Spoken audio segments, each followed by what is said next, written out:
ما خبره د دې ځای پورې ذکر کړی و چې کله رسول الله صلی الله علیه وسلم هجرت مدینه منورې ته وکړو دغه انصارو یعنی د مدینه منورې چې کم خپل باشندگانو د مهاجرینو ډیر زیات خدمت وکړ او خپل جیدادونه او حتی تر دې پورې چې خپل بیبیانې د هغې د ورکولو هم رسول الله صلی الله علیه وسلم اصحابو ته هغې پیشکش وکړ او په خپله په دغه د درد او د تکلیف په دغه وخت کې چې د صحابه کرامو نه خپل کورو نه څه کاروبارو او نه بل څه داسې قسمه د زندګۍ د بسر کولو څه وسایلو صحابه کرامو ډیر زیات تکلیف تیر کړ د رسول الله صلی الله علیه وسلم نه دین زده کړ او د صوفی په حواله سره ما تذکرہ کړی و چې حضرت ابو هريره رضی الله تعالی عنہ چې وګو او د رسول الله صلی الله علیه وسلم کور تلاړه او په ځان پسې غټه تړلې وي د لوګي د وجنه به په ځان پسې غټه تړلې او دین به حاصله حضرت ابو هريره رضی الله تعالی عنہ هغه صحابي دی چې مکثرین د بعضی صحابه کرامو لقب مکثرین دی مکثرین ورته ځکوي چې دغه اصحابو د رسول الله صلی الله علیه وسلم نه ډیر زیات احادیث نقل کړي حضرت ابو هريره رضی الله تعالی عنہ په دغه اصحابو کې دی او دا غټه به د دې لپاره تړلې په ډیرو موقع باندې رسول الله مبارک د خندق د کنستو په موقع باندې تاسو فضائل اعمال کې ویلي دي رسول الله صلی الله علیه وسلم اغه په ځان پسې په خېټه غټه تړلې دي دا به د دې لپاره تړلې چې یا خو لوګوا نو د لوګي د وجې نه با په دې کلمو کې ګرمایش پیدا کېده چې غټه به وتړله نو دغه ګرمایش به ختم شو او یا به د دې وجې نه تړلې غټي چې کله انسان ډیر وګې شي نو د هغه ملا را ماته شي خېټه تش شي نو ملای راخکته شي نو دا غټه به په نږدې وتړل نو د دې د وجې نه با د دغه اصحاب او د حضور مبارک د ملا رانی غشوله نو د دې لپاره به غټه تړلې دا یو مثال دی دا یو قربانی ده چې اصحاب او د هغې نه مخکې حضور نبی کریم صلی الله علیه وسلم زما استاد لپاره ورکړي نو حضرت ابو هريره رضی الله تعالی عنہ تذکرہ ما کړی و حضور نبی کریم صلی الله علیه وسلم له جام ورکي په دې کې شوده دي او دا نور اصحاب صفتم आवाज کا اصحاب صفه هغه طالبانو چې دا دین به زدکا او احادیث به زدکول قران به زدکو او هغه نن ما او تا تر رسول وی نور اصحاب ته आवाज کا ابو هريره رضی الله تعالی نور اصحاب ته आवाज کوي ټول دغه یو جام شوده دي او هغه ټول ته الله پاک رسي برکت پکې اچي چې کله اخیره کې حضرت ابو هريره رضی الله تعالی عنہ فرمایي ز پاتې شو ما ته رسول الله مبارک وی چې اشرب دا وسکا ما ته وسکل بیا ما ته وی چې اشرب وسکتی الله رسول الله مسکل وی چې بیا وسکا نو حضور نبی کریم صلی الله علیه وسلم ته حضرت ابو هريره رضی الله تعالی عنہ ارشاد فرمایي لا اجد له مسكنا یا رسول الله دا الله رسول نور زیاده پکې نشته نو بیا حضور نبی کریم صلی الله علیه وسلم هغه جام اخلي خپل باندې هغه شودس کیغه شوده ختم شو نو دومره سخت تیر کړي دومره تکالیف تیر کړ او په دې زمن کې تاسو ته یو خبره وکم بعضی اصحاب پداسیو چې هغه با علم حاصلاو ولیکن په هغه طریقې سره بنو کم چې حضرت ابو هريره رضی الله تعالی عنہ حاصل کړو کم چې حضرت عبد الله ابن مسعود رضی الله تعالی عنہ حاصل کړو دا اصحاب دي چې د دیو مستقل استوګنه په اصحاب صفه کې دیو مستقل په دغه چبوتره کې اوسېدل او دین به د رسول الله صلی الله علیه وسلم نزدکا او په بعض روایتو کې راځي وای حضرت ابو هريره رضی الله تعالی عنہ بدعا کوله چې په حضرت سعد ابن عباده رضی الله باندې دی الله سبحانه و تعالی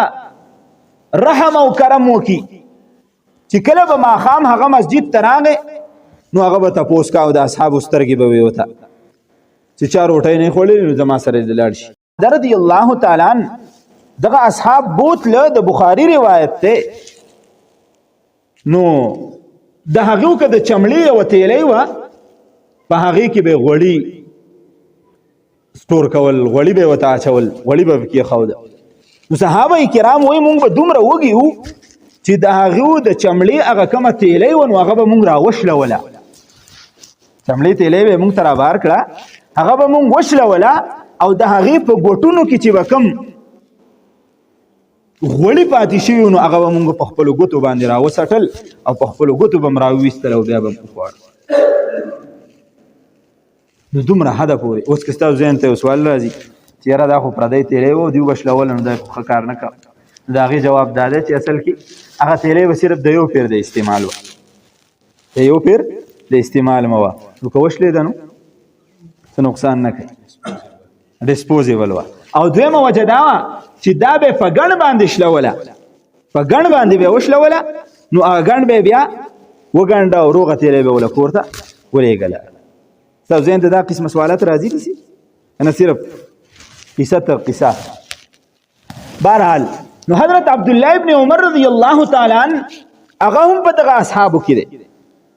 حضرت عبدالله ابن عمر رضی الله تعالی عنه یو ورځ ما ته ډېره زیاته لوږه ولګېده،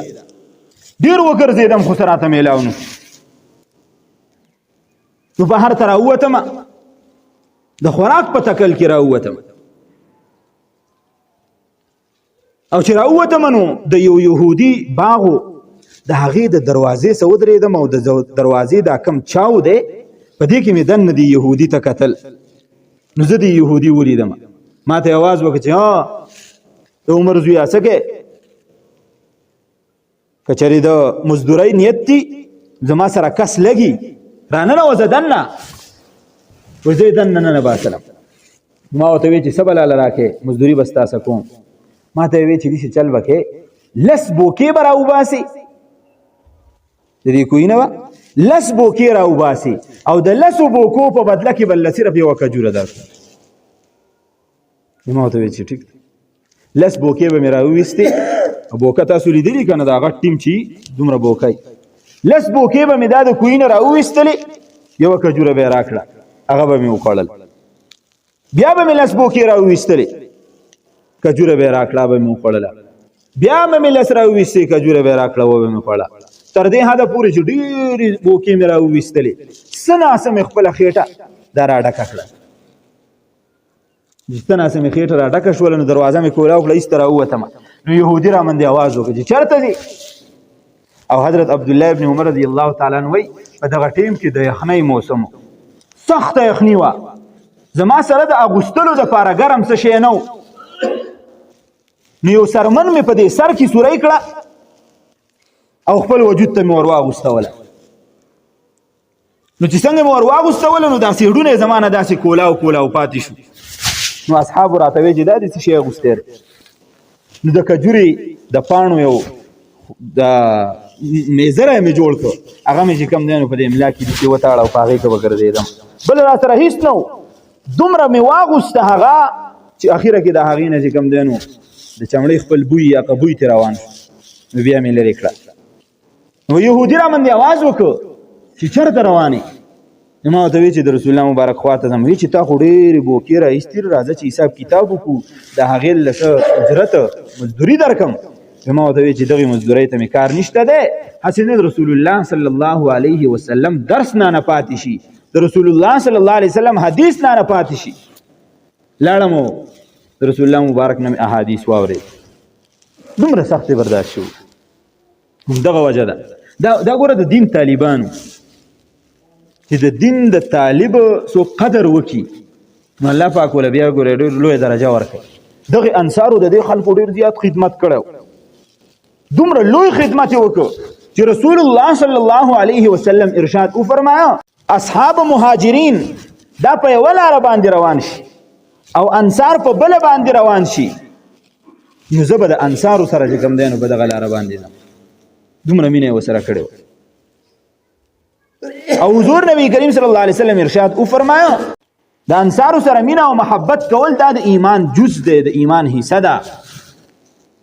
او څوک چې د اصحابو د دغه انصارو نه نفرت کوي دا سړی ګوره منافق دی. دومره مینه او محبت د رسول الله صلی الله علیه وسلم په یو موقع باندې کله چې جنگ اوتاس او جنگ حنین دا دواړه وشونو، په دې کې ډیر مال لاغې، د غنیمت ډیر مالونه رااله. نو رسول الله صلی الله علیه وسلم دا اصحاب ټول راجمع کړه.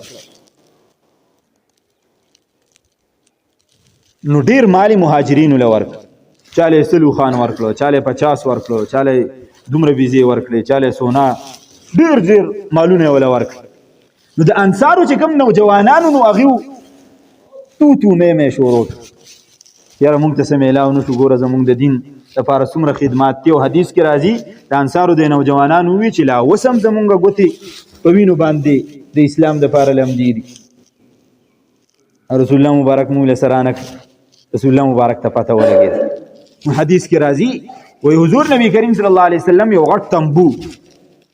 پیژنې د پاسه چې خلک خوري، دا په یو ځای باندې د پاسه خور شوی، د حق تنبو د لاندې ټول انصار را جمع او خطاب یې وته وکړ چې زه دې خبر شوی ما چې په تاسو کې بعضې خلک خبرې کوي چې پیغمبر مهاجرینو لار سره ورکړه او مونږ یې داسې پاتې کړو. نو هغه خلکو خو دروغ نه وي، زمونږ په شانتې نه و. نو کوم مشرانو هغې ورته ووی بیاو د الله رسوله بالکل داسې خبرې شوي دي، خو د مشرانو نه دي کړي،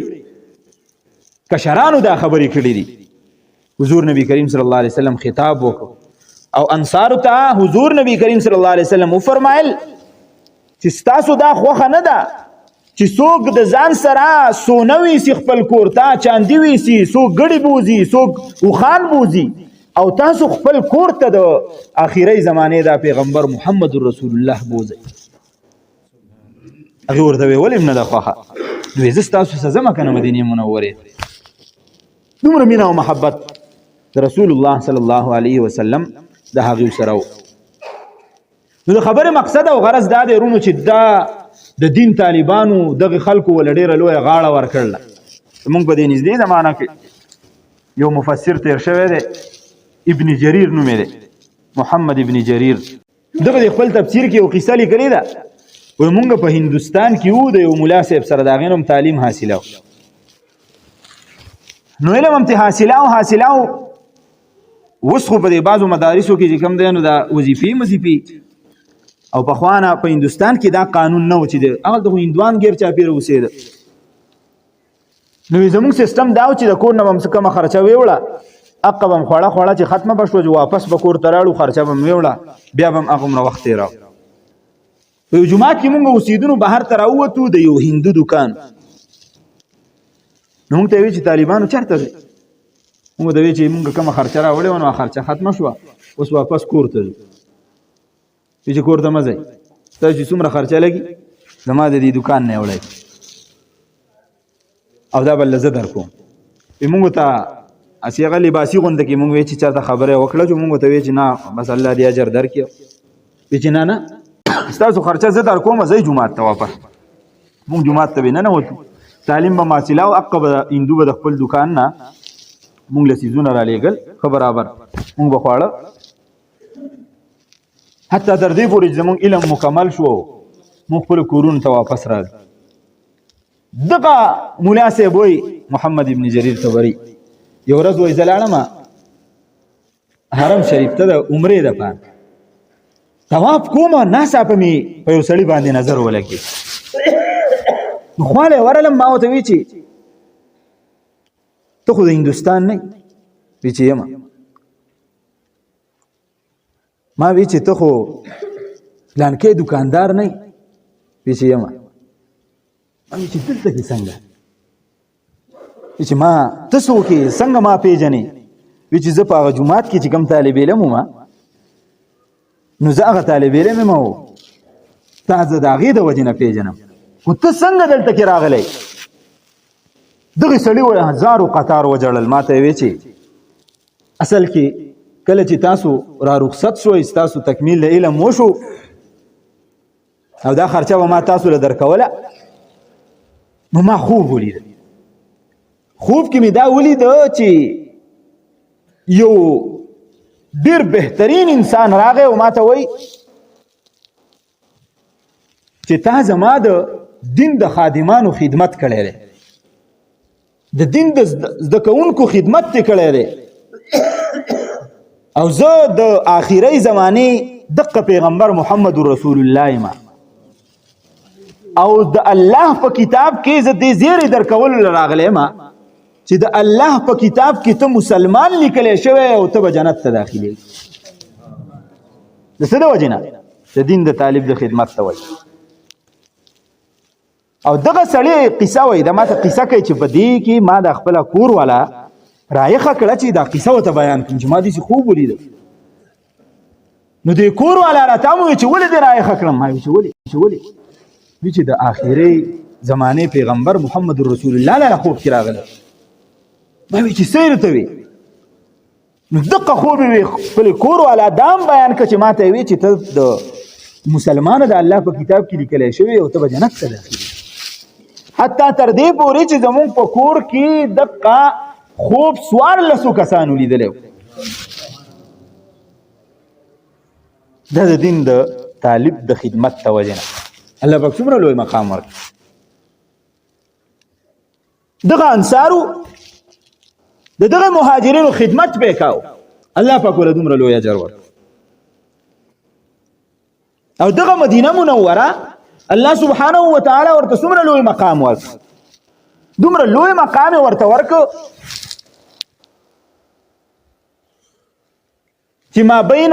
بیتی و منبری روضة من ریاض الجنه، چې حضور صلی الله علیه وسلم ارشاد او فرمایي زما د منبر او د روضې په منځ کې چې کوم ځای دی روضة من ریاض الجنه، دا د جنت د ټوکړو نه یو ټوکړه ده. څه مطلب دی؟ علما کرام وایي چې د قیامت په ورځ باندې به دا ځمکه اوچته کړی شي دغه ځای نه او د جنت په ټوکړه کې به دا ور واچولی شي. وایي کله چې یو انسان دغلته کې لاړ شي نو په کار دا ده چې دا سوال ضرور وکړي چې الله په دنیا کې تا د جنت ټوکړې ته زه رانه باسلمه، د قیامت په ورځ باندې هسې نه چې د دې نه مې محرومه کړي، د قیامت په ورځ باندې مې هم په دې ټوکړه کې وساته، الله پاک به جنت ته داخله.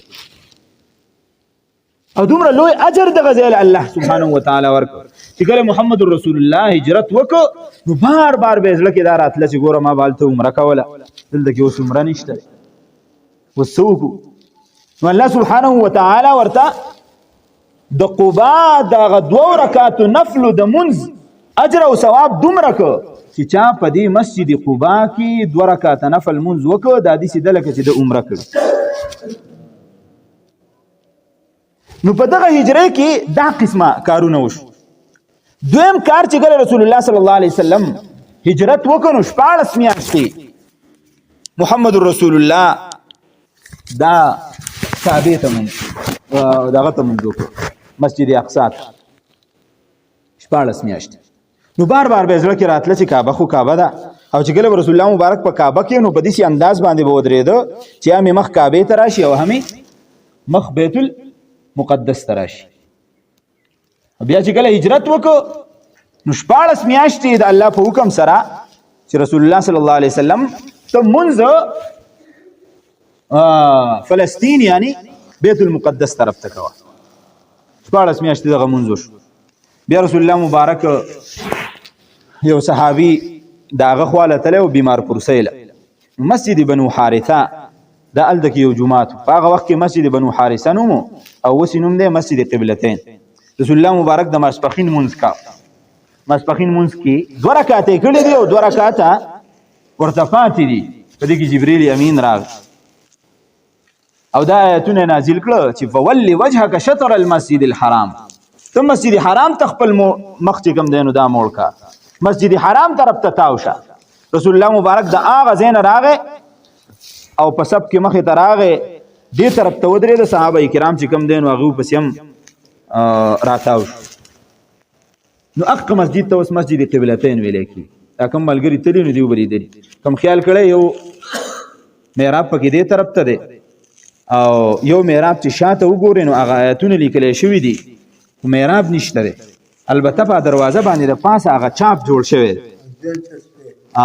دویم چت باندې چاپ جوړ شوی دی دا وایي مخکې په دا کوم ځای کې چې لاندې دا دروازه ده په دې ځای کې هغه زوړ محراب هم دقسې جوړ شوی وایي بیا دا د دې وجې نه وران که چې بعضې خلک به راله جو وایي هغې طرف ته به یې پکې هم لمونځ که څوک به دې طرف ته ولاړو څوک به هغې طرف ته ولاړو نو دا یې د دې وجې نه وران کړي چې دا خلک اوس ولې لکه دې طرف ته لمونځ کوي پیغمبر ورته کړی نو خبره خو هغه ختمه شوې ده د هغې د وجې نه پکې دروازه جوړه کړه چې بلکل دا قصه یې ختمه نو یو دا کار وشو په دقه دویمه هجرۍ کې او په دې دویمه هجرۍ کې بل دا کار وشو چې اذان الله سبحانه وتعالی هغه مسلمانانو ته ورکړ یو ورځ د ماسخوتن لمونځ وشو رسول الله مبارک اصحاب کېنول وی لږه مشوره کوو میټینګ کوو وی د څه دپاره وی ګوره مونږ لمونځ شروع کړی دی دغه یو څو جوماتونه مونځ هم شروع کړی دی د دې دپاره دا خلک څنګه راوبلو صحابه کرام به پاسېدار یو به خپله مشوره ورکوله یو پکې وی د الله رسوله داسې پکار ده چې مونږ اور بلو نو چې اور بل شي لوګې به راوخیږي نو خلکو ته به پته ولګي چې د مونځ ټایم دی نو مونږ به جومات ته راشو رسول الله مبارک وینا دا د مجوسو کار دی او په خپل عبادت کې د مجوسیانو سره عمل دا نه شامل کو ټیک بل پاسې د الله رسوله داسې چل به کوو چې ټلی به وو ټلی رسول الله مبارک ته وینا دا د عیسایانو کار دی ټلی په خپل عبادت کې نشو شاملول بل پاسې د الله رسوله داسې به کوو چې ګوګو به ګوګو پیژنې که نه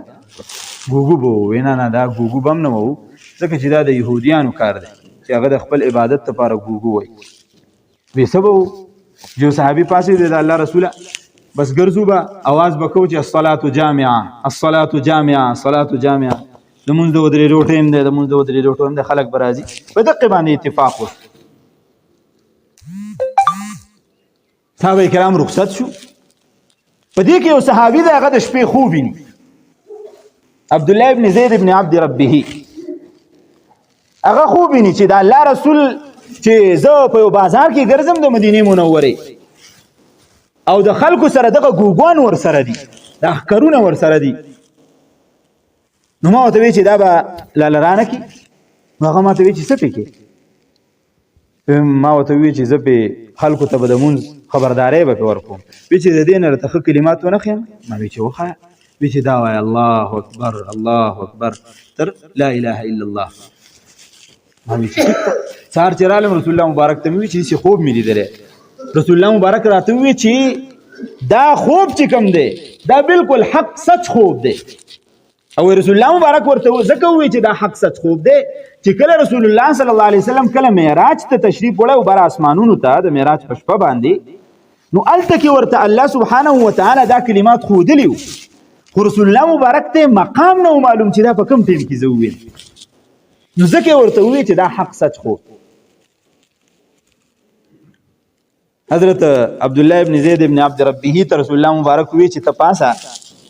او بلال رضی الله تعالی عنہ دا کلمات وخایا بلال رضی الله تعالی عنہ ته دغه ټول کلمات وخود په دې کې وای حضرت عمر فاروق رضی الله تعالی عنہ را روان